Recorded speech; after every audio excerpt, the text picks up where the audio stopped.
Quelques clés pour comprendre, apprendre et maîtriser le lâcher-prise. L'art du lâcher-prise est crucial pour notre bien-être mental, émotionnel et physique. Savoir lâcher prise, ça permet de réduire le stress, d'améliorer nos relations et de nous recentrer sur ce qui compte vraiment.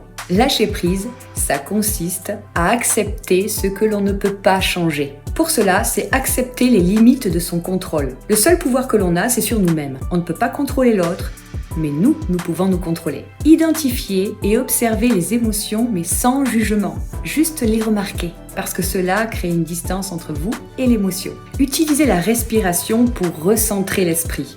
C'est aussi réduire les attentes rigides. Par exemple, si vous planifiez une sortie et que la météo est imprévisible, adoptez une posture flexible. Pratiquez aussi la gratitude pour l'instant présent. Par exemple, avant de dormir, notez 3 choses pour lesquelles vous êtes reconnaissant, comme un bon repas ou un sourire. Cessez aussi de vouloir changer les autres. La seule chose que l'on peut changer, c'est nous-mêmes. Et encore. Lâcher prise, c'est accepter les gens tels qu'ils sont et non pas tels qu'on voudrait qu'ils soient. Vous pouvez utiliser la visualisation pour évacuer votre stress, comme vous pouvez fermer les yeux et imaginer que vos préoccupations se transforment en feuilles sur un ruisseau et s'éloignent doucement. Accepter l'imperfection et l'erreur. Lâcher prise, c'est aussi apprendre à dire non sans culpabilité. Je le rappelle, la culpabilité, c'est être habile à se donner des coups.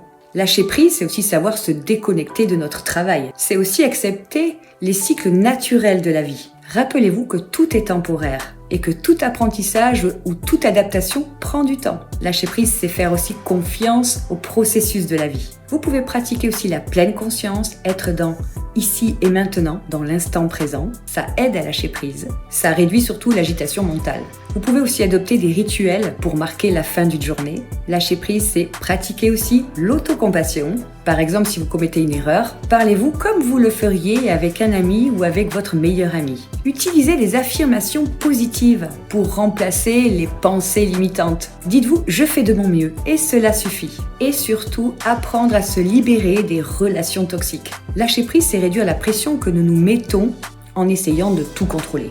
Alors acceptez ce qui est hors de notre contrôle, c'est-à-dire tout le reste. La seule chose que l'on peut contrôler, c'est nous-mêmes. Je m'appelle Mathilde Espeillac, psychologue, coach et formatrice depuis plus de 20 ans. J'accompagne individuellement les adultes, les couples, les enfants, en présentiel ou en visio. J'organise également des stages ou des ateliers d'art-thérapie pour développer votre potentiel et retrouver votre équilibre. Pour des consultations ou des stages, vous pouvez me contacter via mon site internet mathilde-espeillac.fr.